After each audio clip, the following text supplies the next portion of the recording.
정세분석국 총괄서기관을 필두로 해서 경협 이과장, 장관 비서관을 거치고 또 WHO 파견관으로 2년 동안 가 계셨으며 통일준비위원회 연구기획부장, 통일정책실 정책기획과장, 기획조정실 정책기획관, 남북협력지구발전기획단 단장, 평창동계올림픽 정부합동지원단 기획총괄팀장, 통일정책실장을 거쳐서 통일부 차관으로 2021년 3월 26일부터 2022년 5월까지 재임을 하셨습니다. 현재는 남북사회통합연구원 이사로 계시면서 경남대학교에서 교수로서 학생들을 지도하고 계십니다. 최영준 통일부 차관님을 큰 박수로 맞이해 주시기 바랍니다.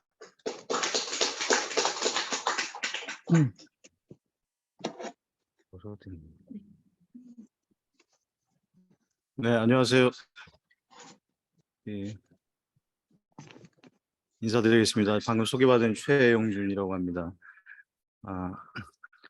오늘 9월 6일이니까 제가 5월 10일자로 나왔는데 한 4개월이 돼가는 것 같습니다. 네, 하여튼 여기 오늘 오프라인에 이렇게 참여해 주신 분들 감사드리고요. 또 온라인에서 이 통일 문제에 대해서 관심을 가지고 이렇게 같이 의견 나누시려고 오신 분들 감사드리고 환영합니다. 제가 오늘 드릴 말씀은 주제는 이제 남북 사회통합 과제와 전망이라는 걸 받았습니다. 제가 이 아카데미가 10번째로 이렇게 처음에 시작을 남북관계에 대한 것을 시작을 해서 우리 주변국 4강에 대한 대한반도 정책, 그리고 이제 또 다른 주제를 가지고 하시고 오늘은 이제 마지막으로 하는 건데, 제가 남북 사회 통합 과제와 전망이라는 주제를 받고 생각해 본 거는 앞에 하신 것들을 겹치지 않게 하면서도 마지막으로 이제 이런 주제를 주셨을 때는 무슨 의미가 있을 것이다 이렇게 생각을 했는데, 남북 사회 통합 과제와 전망이라는 주제로 생각을 해보니까 우리가 이제 사회 통합, 특히 남북 간의 사회 통합을 한다는 거는 그나마나 이제 당연히 통일을 전제로 한 것이고, 그리고 그 통일을 준비해 가는 데 있어서 어떤 과제가 있고 어떻게 했으면 좋겠느냐 이런 걸 이제 한번 생각해 보자는 그런 뜻으로 이렇게 이해를 했습니다. 그래서 제가 결혼식에서 준비한 거는 한 4가지 정도 이렇게 나눠서 생각해 보려고 하고요. 첫째는 말씀드린 대로 통일에 대해서 우리가 어떻게 생각을 하고 계신지, 제 생각이 아니라 이제 다른 분들의 생각을 지금 우리 사회에서 하고 있는 생각, 변하고 있는 생각들 한번 정리를 해봤고요.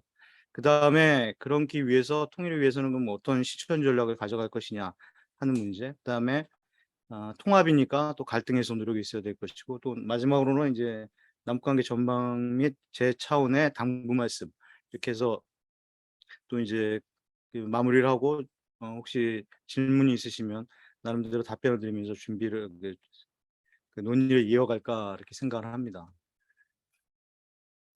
첫째는 이제 통일에 대한 생각인데요. 한번 그 기억을 해보시면 과거와 현재는 분명히 통일에 대해서 지금 가지고 있는 생각들이 다 다릅니다. 저는 분명히 그렇게 생각하고요. 뭐냐면 과거에는 우리가 통일 그러면 당연히 아무런 조건 없이 통일을 해야 된다. 그리고 이거는 뭐 지상 과제다. 그 개인 차원이나 아니면 국가 차원에서 다 그렇게 생각을 했던 것 같아요. 그런데 지금은 거의 특히 젊은 세대로 갈수록 그렇지는 않은 것 같습니다. 통일이 반드시 필요한 것이냐는 것부터 이견들이 많고, 그냥 이대로 사는 것이 좋다 그런 생각도 있고, 이렇게 변하고 있습니다. 그래서 또 통일에 대해서 접근하는 거, 설명하는 것도 다르고요. 그 변화 배경이나 그 내용이 뭔지에 대해서 한번 얘기를 해보겠습니다. 변화 배경은 뭐 이제 아무래도 사회라는 건 뭐 항상 유기체적이고 또 변화가 있는 게 당연하죠. 변화가 없다면은 오히려 죽은 사회지 산 사회는 아닌데, 생동감이 있는 사회는 시간이 가면서 기술이 발전하듯이 또 우리 생각도 다르고 이제 그러면서 이제 변화를 하는 건데 그게 변화 배경이 되겠고 통일의 차원에서 본다면 통일에 대한 당위론, 통일이 필요하다는 생각들이 당위론적인 시각에서 좀 비용 편익론이랄까? BC 분석의 근거에서 이제 생각하는 것으로 달라지고 있다는 겁니다. 그러니까 통일이 뭐 우리가 반드시 해야 된다 그런 생각이었다면 과거에 지금은 통일이 필요하다고 하더라도 그것이 우리가 드는 비용보다 통일로 인해서 받는 것이 편익이 크니까 해야 되는 거 아니냐 이런 식으로 이제 바뀌고 있다는 거고 그 당위론부터 좀 설명을 드리면은요. 예전에는 이랬던 것 같습니다. 첫째는 우리가 5,000년을 단일민족으로 살아왔는데 지금 헤어져 산 게 한 70여 년 된다. 이것은 역사에 있어서 굉장히 짧은 순간에 불구하고 또 우리 민족사에 있어서 이건 우리가 극복해야 될 책임이 있다. 그렇기 때문에 우리는 통일해야 된다. 이런 당위론이고 이게 역사의 책임, 민족에 대한 어떤 민족에 있어서 민족 앞에 나서는 문제를 우리가 해결해야 된다는 역사적 책임 이런 식으로 당위론의 근거가 있었던 것 같고 또 하나는 이제 가족들이 이산가족 문제도 있고 이렇게 흩어져 살고 있는 이런 것이 천륜의 문제인데 이걸 극복하기 이걸 해소하기 위해서라도 통일은 해야 된다. 그런 얘기고 그다음에 또 하나는 이제 분단 체제론이라는 거는 분단이라는 것이 우리 삶에 여러 가지 요소에 모든 영향을 미치는 그런 이제 시스템적인 그 원인이 돼 가지고 모든 삶을 구속하고 제어하고 있으니 제대로 된 삶을 살기 위해서는 자유로운 삶을 살기 위해서는 이 분단을 극복하고 통일을 해야 된다. 이런 얘기였고 또 하나는 이제 북한의 우리 2,300만 그 북한 주민들 같은 민족인데 이 사람들이 우리와 같은 민주주의를 적인 삶을 보장받으면서 인권을 충분히 향유해야 된다. 그러기 위해서 우리 통일해야 된다. 이런 식으로 이제 당위론적인 시각이 있었습니다. 근데 통일 비용론은 독일 통일 이후에 이제 통일 비용에 대해서 연구하고 우려하고 이제 확산하는 게 많이 되면서 이렇게 나왔던 거고요. 통일 비용론이 나오면서 통일에 대해서 좀 부정적인 생각들이 나오고 그게 비용 측면에서 특히 통일은 수지하는 장사가 아니라 굉장히 부담스러운 거다. 이거는 오히려 하면은 삶의 질에도 나빠질 수 있다. 이런 얘기들이 나오니까 그거에 대한 반론으로서 이제 통일 편익론이 나오기 시작했습니다. 통일 편익론이라는 건 통일했을 때 통일에 비용이 들어간다. 그걸 인정을 하더라도 그걸 상쇄하거나 아니면 훨씬 더 큰 통일 편익이 나온다. 이런 걸 얘기하는 거고 그걸 특히 경제적 관점에서 평가하는 그런 의견들이 굉장히 이제 연구들이 나오고 있습니다. 오늘 이제 그걸 소개시켜 드리려고 그러고요. 먼저 그래서 통일 비용에 대해서 이건 이 자료는 뭐 참고하시면 되고 제가 그 설명을 하기 위해서 이해하실 수 있을 만큼만 좀 설명을 드리면서 가겠습니다. 통일 비용이라는 건 측정할 때 이렇게 합니다. 개념적으로는 남한이 부담해야 되는 통일 비용도 있고 북한이 부담해야 되는 통일 비용도 있습니다. 그런데 이제 보통 우리가 생각하는 우리가 부담할 거는 생각을 하죠. 근데 북한의 경우에도 만약에 통일이 되면 되겠지만 예를 들어서 과거 동독을 생각해 보면 통일이 되면 그 경쟁력이 없는 동독 산업들 이게 이제 굉장히 문을 많이 닫게 되고 그러면은 실업이 증가하고 생산은 감소하고 물자가 드무니까 인플레이션이 생기고 이런 것은 전부 이제 경제적인 부담으로 가게 되는 거죠. 그리고 비경제적인 부담도 있습니다. 예를 들어서 이제 가치관의 혼란이라든지 뭐 사회적 갈등. 이렇게 경제적인 부담, 비경제적인 부담, 그다음에 남한이 부담해야 되는 거, 북한이 부담해야 되는 거 이렇게 개념적으로 나눠볼 수 있는데 대개는 지금 독일에서도 그랬었지만 통일 비용을 부담을 얘기할 때는 주로 남한이 부담해야 되는 경제적인 것. 그래서 이제 첫 번째 카테고리에 들어가는 그런 것을 얘기를 하게 됩니다. 실제로 연구한 결과를 제가 조금 정리를 해봤는데 이렇게 많이 있어요. 근데 이게 보통 지금 보시면 요즘에도 나오는 연구가 있긴 한데 주로 과거에 많이 나왔습니다. 특히 독일이 통일이 됐을 때 동독이 소위 흡수통일당했다라고 이렇게 인식이 있을 때 그때 이제 그 통일 비용이 많이 들어간다니까 그에 따라서 이제 연구들을 많이 했고요. 이 보시면 그 여러 가지 연구자가 있지만 이 중요한 거는 각각의 연구가 전부 이제 금액이 다 다릅니다. 그거는 뭐 뒤에도 다시 한번 말씀드리겠지만 그럴 수밖에 없는 게 통일 비용을 어떻게 측정할 것이냐는 여러 가지 가정을 하게 되는데 그 가정을 어떻게 하느냐에 따라서 달라집니다. 예를 들어서 여기 안두순 첫 번째 1992 보시면 2000년도 90년에 통일을 이제 그 연구를 하면서 기준이 2000년에 가면 92년에 통일된다고 보고 2000년에 가면 북한의 1인당 소득을 남한하고 동일하게 해주겠다. 동일하게 만들어야 되겠다. 그럴 때 그 목적을 달성하기 위해서 들어가는 돈이 얼마냐. 이런 걸 이제 계산하는 거죠. 그리고 산업은행이 한 거는 아까는 100% 그러니까 북한 1인당 소득을 남한의 100%까지 했었는데 여기는 남한의 60%까지 할 때 얼마. 이런 식으로 이제 다 이렇게 그 조건과 가정을 달아서 이렇게 계산을 하게 됩니다. 아무래도 그런 조건과 가정이 없으면 계산이 안 되니까 이렇게 하게 되는데 하다 보니 이게 천차만별입니다. 물론 뭐 굉장히 많긴 한데 숫자가 많긴 한데 굉장히 천차만별이죠. 그래서 이런 거는 있다는 것만 아시면 되고요. 제가 그 통일비용 연구한 거를 쭉 보다 보니까 이렇게 평가가 되는 것 같습니다. 첫째, 통일에 대한 그 비용 연구를 한 거는 통일에 대해서 준비가 필요하다 하는 점을 강조한 점에 있어서는 긍정적이라고 봅니다. 그런데 특히 이제 재원 규모가 얼마가 들어갈 것이다. 거기에 재원의 그 어떤 항목이 소요가 될 것이다라든지 그다음에 이제 그러기 위해서는 조달을 해야 되는데 재원이 이제 많이 드니까 조달 방안은 뭘 할 것이냐 이렇게 연구하는 점에 있어서는 그 긍정적인 것 같아요. 근데 부정적인 효과도 상당히 있습니다. 그러니까 그거는 연구 자체는 뭐 가치 중립적인 연구지만 그 연구가 준 파급 효과가 부정적인 효과가 있었다는 건데요. 그거는 의도치 않게 비용에 대해서 과다하게 강조를 하다 보니까 오히려 통일에 대해서 통일이 굉장히 소중하고 그런 것임에도 불구하고 그 오히려 그걸 회피하게 되는 그런 생각들이 이제 확산이 됐고 또 비용만 보다 보니까 통일이 가져올 편익에 대해서는 생각을 못 하게 되는 그런 점이 있었고요. 또 하나는 이제 통일 비용이 신축적인 점을 이제 그 생각을 못 했습니다. 예를 들어서 자, 우리가 예를 들어서 통일이 됐을 때 북한의 열악한 의료 시설에 대해서 지원을 해 줘야 되는데 그러면 당연히 이제 우리가 지원을 해 주겠죠, 남쪽이. 그러면 예를 들어서 도급에다가 병원을 지어 준다. 그럴 때 이렇게 할 수 있는 이거는 지금의 북한의 의료 수준보다는 훨씬 낫지만 우리의 의료 수준에 갑자기 거기에 똑같게 해 주기는 이건 현실적으로 어려울 거예요. 예를 들면 뭐 세브란스 정도의 그런 병원을 도급에다 다 해 주겠다.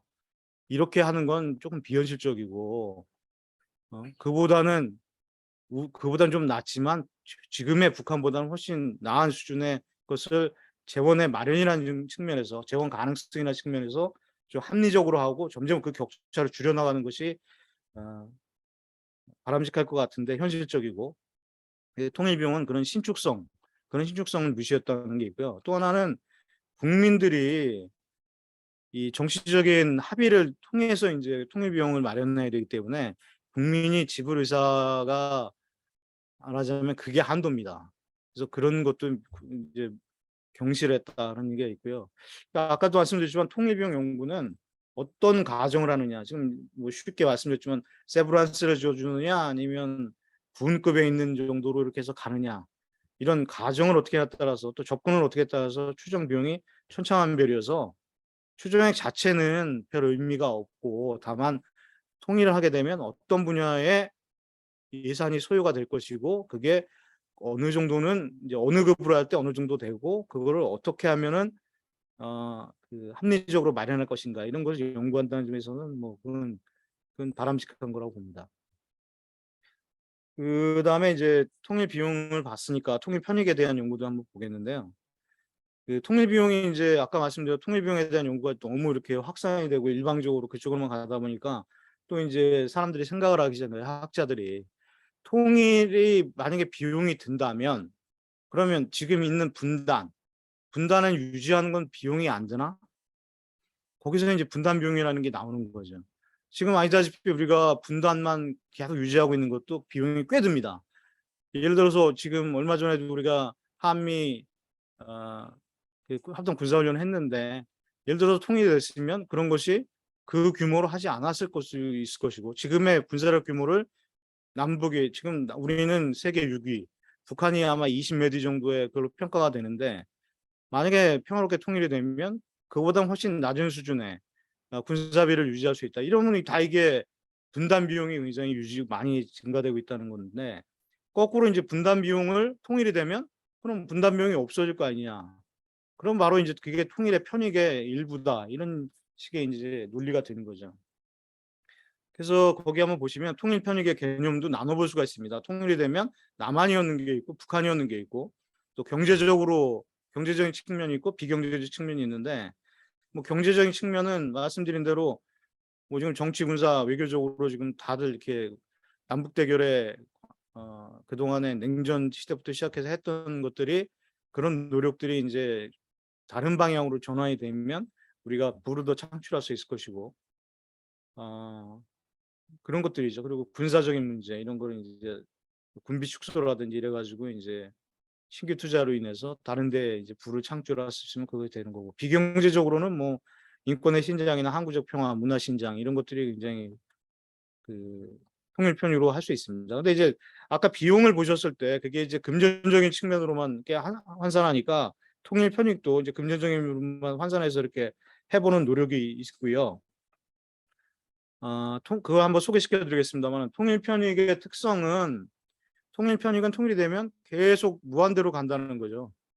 근데 이제 통일 비용은 통일이 되면 어느 순간까지는 굉장히 들어가다가 점점 가면서 이제 사라질 그럴 가능성이 이제 높다. 그래서 개념적으로도 통일 편익은 지속적이고 통일 비용은 이 한시적인 그런 측면이 있다는 걸 좀 말씀을 드리고요. 그래서 균형적으로 통일을 비용이냐 편익이나 이런 BC 분석을 통해서 보더라도 B와 C를 코스트뿐이 아니라 베네핏을 그러니까 비용뿐이 아니라 편익을 균형적으로 볼 필요가 있다는 말씀을 드리고 다시 한번 또 들어가면 그 통일을 당위론적인 측면도 굉장히 중요한데 지금은 이제 오히려 당위론적인 것보다는 편익, 비용 측면만 보지만 이 두 가지도 좀 골고루 보면서 생각을 해야 되겠다는 걸 그런 생각을 한다는 걸 말씀드리겠습니다. 자, 통일 편익에 대한 이제 실증적 연구는 뭐 여러분들이 이렇게 많이 하셨고요. 그중에 이제 특히 서울대 김병현 교수가 2014년에 발표해서 한번 꽤 회자가 많이 됐던 연구가 있는데 그걸 한번 소개시켜 드리겠습니다. 이거는 그 가정을 어떻게 했냐면 2014년에 통일이 됐고 그러면 그 2030년, 2050년에 남북한의 국민 소득이 어떻게 될 것이냐, 전체로서 GDP도 그렇고 개인당 소득도 어떻게 될 것이냐를 추정을 해본 겁니다. 먼저 보시면은 여기에 통일 후에 이제 성장률 증가 요인이 있는데 시장이 확대되면서 통합하니까 이제 경제적으로 좀 커지니까 그렇고 그다음에 자원의 생산적 이용 그리고 남남 갈등이나 사회적 갈등이 경감되니까 효과가 있을 것이고 뭐 군병력 감축 이런 거 있는데 그러니까 결론을 보면 여기서는 통일이 되면 남쪽의 경제 성장률은 맨 밑에 보시면 약 0.7%에서 0.8% 정도 올라간다고 보는 겁니다. 그러니까 굉장히 보수적으로 평가한 거예요. 사실은 통일이 됐을 때 그게 추가적인 경제 성장은 1%도 안 된다는 거죠. 이 남한에 있는 거고 북한에 대한 거는 북한은 이제 이렇습니다. 북한이 통일이 됐을 때 받을 수 있는 편익을 경제적으로 따지면 뭐 예를 들면 기대 수명이 증가하고 고등교육이 높아져서 또 투자도 증가하고 이런 통상적 성장 요인이 있고 그다음에 이제 경제가 통합이 되면서 그리고 군병력 감축 이런 게 있죠. 이게 1% 정도 이렇게 할 것이다. 그래서 결론적으로 이제 그 김현 교수의 계산에 의하면 통일이 되면 아마도 북한에게는 굉장히 큰 도움이 돼가지고 연평균 한 13.1% 정도 성장을 할 것이다라고 이제 계산을 한 거예요. 어떻게 보면 지금 다시 정리해 보면 자 남쪽은 통일이 되면 남쪽은 한 0.7%에서 0.8% 정도 매년 성장할 것이다. 추가적으로 북한은 한 13.1% 추가 성장할 것이다. 그런데 이 북한의 측면이 이게 굉장히 좀 크다 이렇게 볼 수도 있겠지만 성장률이 우리 남한이 1970년대 초반에 경제 성장을 한참 할 때는 최고 17%까지 했었습니다. 1년에. 그래서 이게 북한이라는 게 지금 여러 가지 경제 제재 이런 것 때문에 이제 완전히 쪼그라든 경제에서 메마른 마치 이제 메마른 땅에 이제 그 풀이 말라가고 있는 그런 상황인데 이제 그런 비유를 하고 싶어요. 거기에 이제 갑자기 이제 구름이 끼고 비가 와서 물이 수분 공급이 되고 그러면 이게 왜 우리 동물의 왕국이라는 거 보면 그 마른 땅에 이제 비가 와가지고 그 푸른 초원이 확 되듯이 그렇게 될 가능성도 있기 때문에 뭐 아무튼 그 남북이 경제 통합을 해서 이렇게 지원을 하게 되면 이제 이 정도는 갈 것이다 계산을 한 거고 그렇게 되면 어떻게 되느냐? 이 통일한국의 경제 규모를 이제 그 아까 그 계산한 거에 따라서 계산해 본 건데 이거 2011년 거는 남한만 한 겁니다. 남한만. 왜냐하면 북한이 우리의 한 50분의 1밖에 안 되기 때문에 합쳐봤자 이건 별 의미가 없어서 전체적으로 15등이죠. 그런데 여기 그 전에 한번 보시면 최근에 물론 이게 좀 오래된 자료긴 합니다만 엊그저께 왜 인도가 경제력 규모에서 영국을 제쳤다 이런 게 나오는데 여기도 보시면 2011년 자료에도 인도는 10위고 영국은 7위입니다. 근데 2030년 추계를 보면 이미 인도가 한참 영국을 이미 앞선 게 나오죠. 그 2050년도 마찬가지고 그래서 요것만 봐도 그때 그 추론한 것도 사실 굉장히 좀 합리적이었다 이렇게 볼 수 있는데 한국만 보면 15위에서 2030년 되면은 이제 11위로 뜹니다. 그리고 2050년 되면 8등 정도 돼요. 근데 여기 8등을 보면 위에서부터 보면 중국, 미국, 인도 여기는 이제 이거는 소위 이제 넘사벽이죠. 이거는 경제 규모가 워낙 인구가 많아서 이 세 나라는 뭐 이미 중국이 이제 미국을 추월했고 그다음에 인도도 이제 세계 3강에 가고 근데 그 다음에 4강부터 보시면 브라질이 예를 들면 이제 8조 9천억 달러, 일본이 8조 달러, 러시아 7조 달러, 멕시코 6조 7천억 달러, 우리가 6조 5천억 달러예요. 그러니까 이게 잘만 하면 4강에 들어갈 수 있는 가능성이 충분히 보이는 그런 데이터라고 할 수 있습니다. 물론 이것도 여러 가지 가정과 전제가 있는 거지만 우리에게 이제 희망을 보여주는 자료라고 할 수 있고요. 그 뒤에 이 똑같은 자료를 1인당 GDP로 나눠보면 이게 2030년 우리가 11위였는데 2050년에 아까 그 자료가 바로 2등이 되는 겁니다. 1인당 국민소득으로는. 미국 다음이에요. 이렇게 한 게 굉장히 급진적이고 장밋빛할 수도 있지만 사실은 이미 오래전에 통일한국의 그 경제가 뭐 넘버 2가 될 것이라는 거는 여러 유수의 경제지에서도 그렇게 얘기를 한 바가 있었습니다. 그래서 이렇게 하면은 이제 제가 말씀드렸지만 통일에 대한 생각이 단위론에서 통일 비용으로 뭐 또는 편익으로 해서 좀 계산적인 것으로 바뀌고 있는데 계산적인 걸 해봐도 편익이 굉장히 크다. 그래서 이제 통일로 가는 것이 단위론은 물론이지만 비용적인 측면, 편익에 봐서 통일로 가는 게 굉장히 바람직하고 득이 되는 장사고 장사만이 좀 말이 그렇지만 우리로서는 가야 될 길이다 이렇게 말씀을 드리고 싶습니다. 그리고 두 번째는 이게 연결되고 있는 건가요? 여기 다시 연결되면 안 만져도 되는 건지 모르겠네. 아니 끊어지는 것 같아서 다시 연결.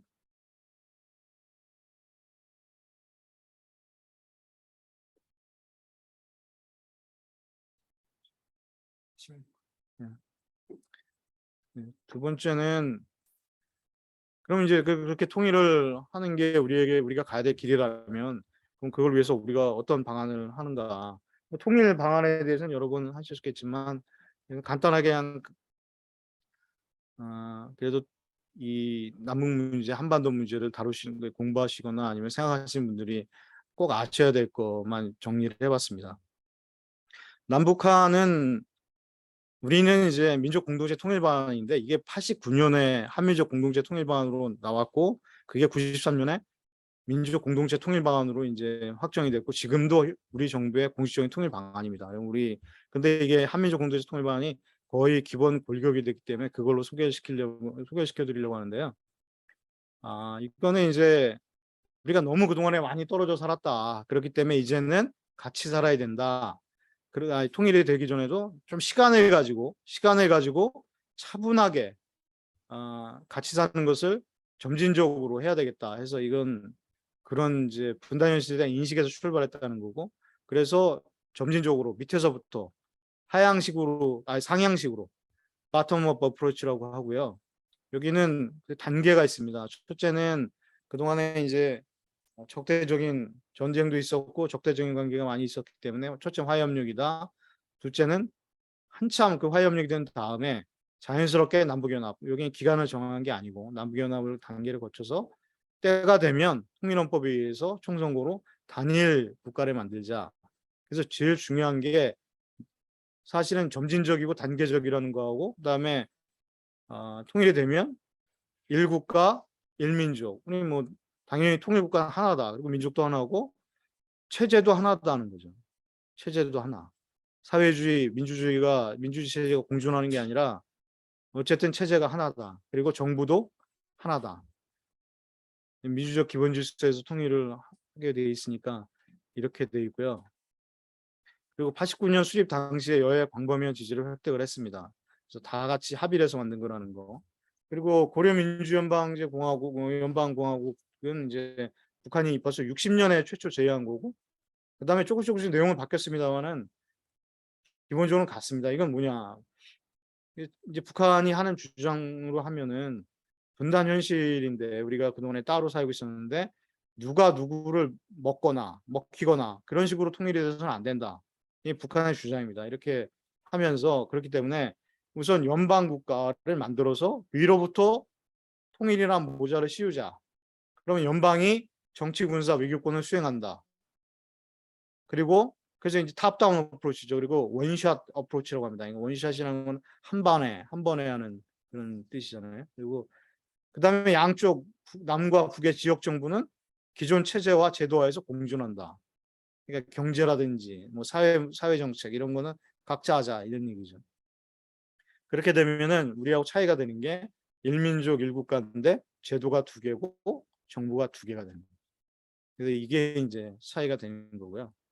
뭐 우리로서는 뭐 우리가 주장한 안이 있으니까 그걸 가지고 이제 북한하고 평화적인 방법을 이제 교섭을 해 나가려고 하는 거고.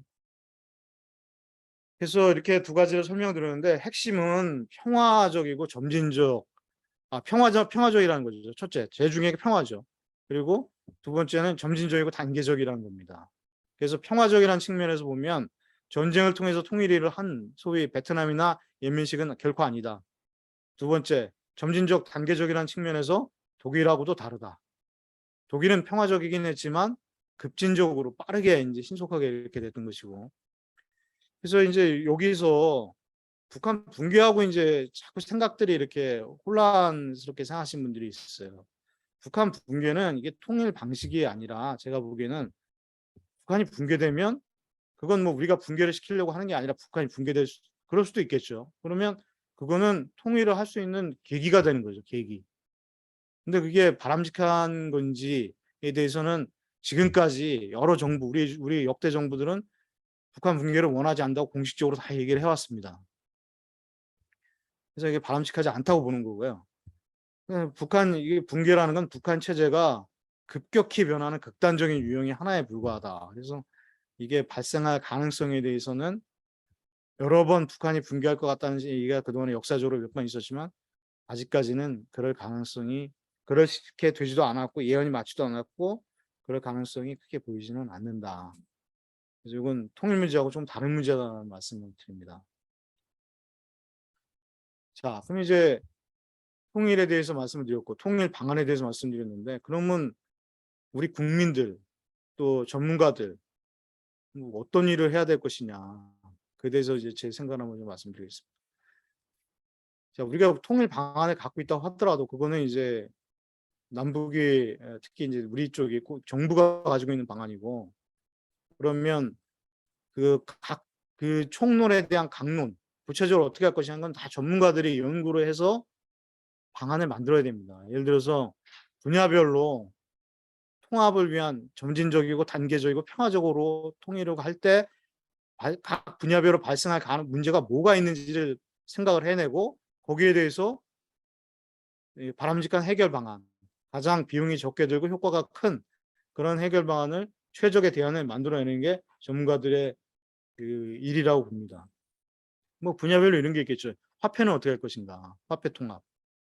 예전에 아시겠지만 독일 같은 경우에는 통일을 할 때 서독과 동독의 마르크를 가치가 4대 1, 독일이 서독이 4였으면 그 동독은 1이었는데 이거를 1대 1로 교환을 그냥 해줘 버렸거든요.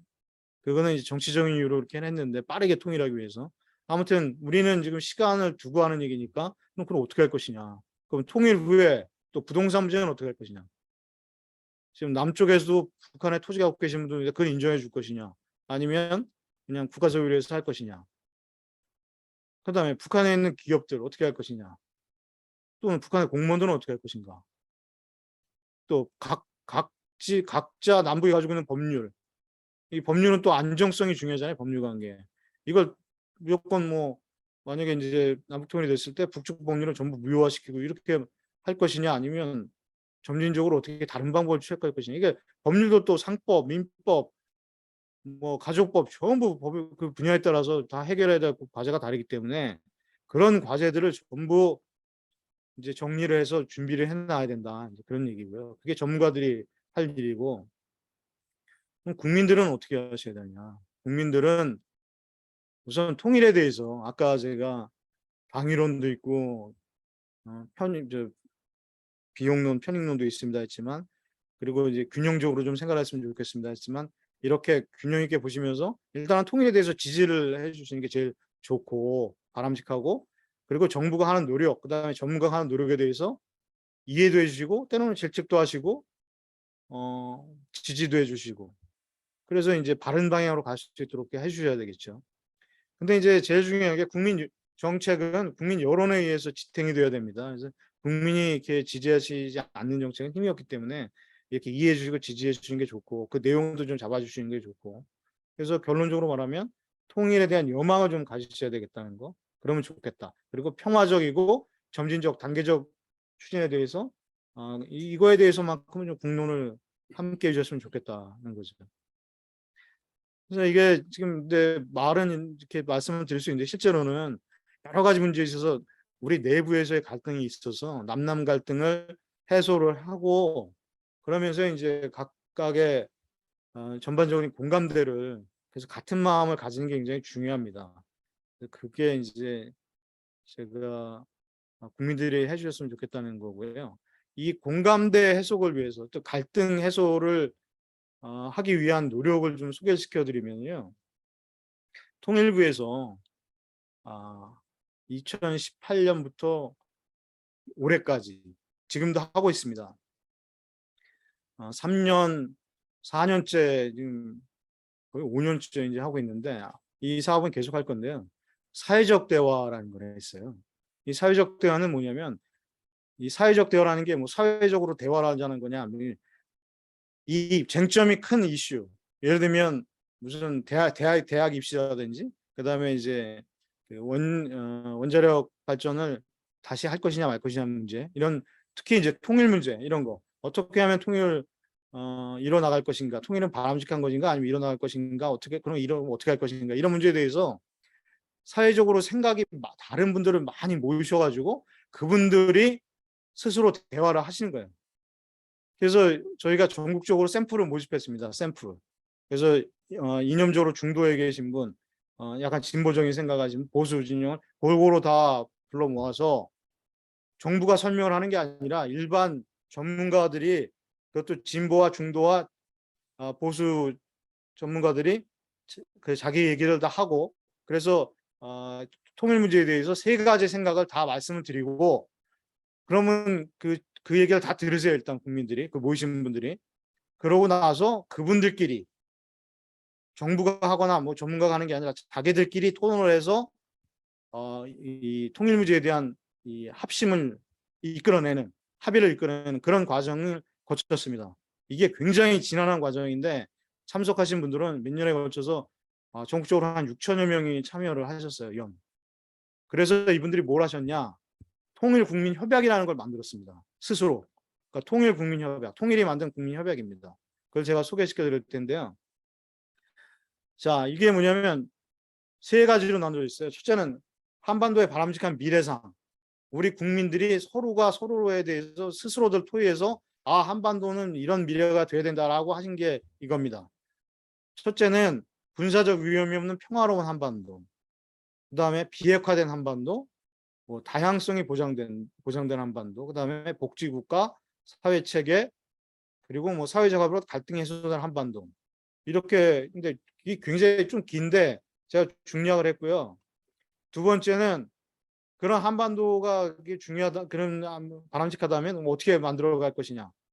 첫째, 국민 참여와 합의 형성을 한다.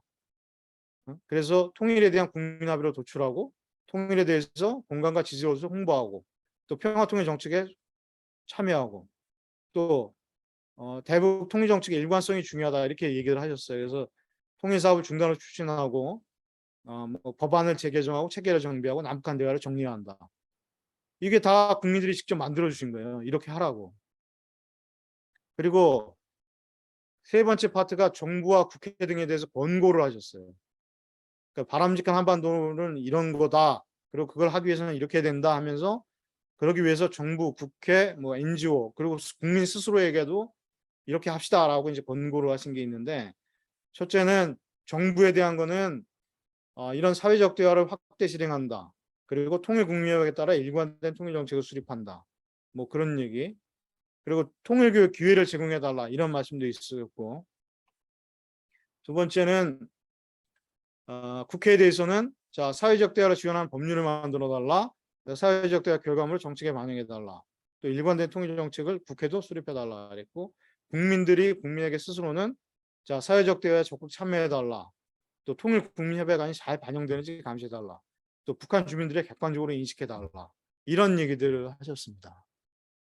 그래서 이게 이제 한 4년 반에 걸쳐서 통일 국민협약을 정말 예산도 많이 들고 여러 국민들이 6천여 명이 연 6천여 명이 넘는 분들이 참여를 하셔서 만드셔서 이거를 작년에 그 통일부 장관에게 전달했고 통일부 장관이 대통령께도 당시 문재인 대통령께도 전달을 해드린 바 있습니다. 자 이제 시간이 돼가서 끝으로 제 말씀을 정리를 할 것 같은데요. 이제 자 이게 보면은 지금 제가 말씀드린 체제가 이렇습니다. 통일에 대한 생각 그래서 이 방위론적인 생각하고 통일 비용이나 편익을 따지는 생각들이 있는데 어느 걸 다 소개를 드리고 그래서 어느 걸 보더라도 통일이 바람직하다. 그래서 그러나 통일에 대해서는 이렇게 생각들이 이렇게 많으니 이런 생각들을 종합적으로 보면서 좀 지지와 이해와 지지를 해주셨으면 좋겠다는 거고 그렇게 하기 위해서 통일 방안이 이런 게 있다 했고 그렇게 통일 방안을 구체적으로 실천해 나가는 방법에 있어서는 뭐 그 전문가들의 할 일도 있고 국민들이 하실 일도 있고 국민들이 실제로 해보시니까 이런 결과들도 있더라는 말씀을 드린 거고요. 끝으로 사실 이게 통일을 해나가는 데 있어서 이렇게 제가 강조를 했지만 평화적이고 단계적이고 점진적으로 가려면 이 결국은 남북 간의 교류협력을 해서 그렇게 해야 되는데 남북 간 교류협력은 바로 남북 관계의 문제죠. 남북 관계 그래서 이제 남북 관계도 잘 돼야 되는데 이제 남북 관계에 대해서 전망을 좀 현재로서 좀 제가 해보면 지금 이제 경색 국면이 꽤 오래되고 있습니다. 근데 교착 국면이 단기간에 해소되기는 어려울 것 같습니다. 이유는 뭐 여러 가지가 있는데 우선은 코로나가 해소가 돼야 이게 뭐 될 것 같고 일단 북이 코로나에 대해서 그동안 3년에 걸쳐서 완전히 닫아걸고 이제 최대 그 방역 체제를 했는데 얼마 전에 들어왔던 코로나를 이제 이겼고 뭐 이제 좀 정상화하겠다 이런 얘기는 했지만 아직까지는 이 대남이나 대외 개방 이런 식으로 가기에는 이제 이 코로나는 이 뭐랄까 보건적인 조건이 달성이 돼야 된다는 게 하나가 있고, 또 하나는 이제 북의 대남 태도가 굉장히 좀 거칠고 차죠. 이게 2018년에 9.19 공동성명에 보면 핵에 대한 얘기도 이미 이제 몇 강에서 하신 것 같은데, 거기에 북이 그런 얘기를 하고 있습니다. 그, 어, 조건이 마련되면 자기들은 이제 영변을 중심으로 해서 핵 폐기를 할 것이고 단계적으로 갈 것이다. 그리고 그에 따라서 다른 그 소방이, 그러니까 우리는 남북 합의서에 있으니까 이제 다른 그 협의가 돼서 이제 여러 가지 다른 상응 조건이 되면 그 계속해서 비핵화의 길로 가겠다. 이제 이런 약속을 단계적으로 하겠다는 그런 약속을 한 게 있는데, 그거에 대해서 이제 북으로서는 이제 그런 약속이 지켜지기를 계속 원하는 것 같아요. 그래서 그게 이제 확실하게 되지 않으면 좀 힘들 것 같고, 그래서 이번에 제시한 뭐 우리 정부의 담대한 제안 이런 것도 좀 평가를 해보는데 시간이 꽤 걸리지 않을까. 그리고 우리 정부도 이제 담대한 접근에 대한 이제 실제적으로 그게 북익을 믿고 나올 수 있도록 하기 위한 그런 조치도 있어야 될 것 같고, 또 시간이 좀 걸릴 것 같고, 또 하나는 이제 국제 정세죠. 자, 과거에 이제 2017년, 16년에는 그때 북한에 대해서 대북 제재가 성공이 되고 국제사회가 북한을 단합을 해서 북한을 비핵화로 이제 좀 압박을 했는데, 그때에 생각해 보시면 그때의 미중 관계는 지금하고 상당히 달랐습니다. 근데 지금은 미중 관계가 그때하고 너무 달라져서 완전히 이제 거의 회복하기 어려운 수준의 전으로 돌아가기 좀 힘든 그런 상황이 돼 있고, 그런 가운데 미중 관계가 달라졌는데 북한 문제를 가지고 미중이 그렇게 다시 한번 의견 일치를 하겠는가, 그런 구체적인 조건이 되겠는가. 그리고 특히 러시아가 또 이제 우크라이나 전쟁에서 다른 나라들과 이렇게 척을 지고 있는 상태에서 우군이 하나라도 필요한 상황에서는 북으로 봐서는 오히려 국제 정세를 자기들의 유리하게 이끌어갈 수 있다고 판단할 수도 있을 만한 그런 국제 정세가 전개되는 게 아닌가 하는 그런 우려스러운 점이 좀 있습니다. 그리고 이제 이런 게 해소돼서 이제 남북 관계가 되면 나중에 이제 결국 또 나올 이슈가 남북 관계 진전 과정의 핵심 이슈라 했는데, 제가 보기에 이제 핵과 교류 협력을 어떻게 할 것이냐. 소위 이게 정권별 입장이 상이했는데, 자, 핵 북핵 문제가 해결이 돼야 교류 협력을 할 것인지, 아니면 교류 협력을 하면서 북핵 문제를 해결할 것인지, 이게 문제가 또 이제 대두가 될 겁니다. 과거에 소위 주로 진보 정권의 입장은 교류 협력을 병행을 하면서 남북 간 관계를 진전을 시키면서 북핵 문제도 진전을 시키자는 병행이나 아니면 선순환의 이런 관계였어요. 선순환의 논리였거든요.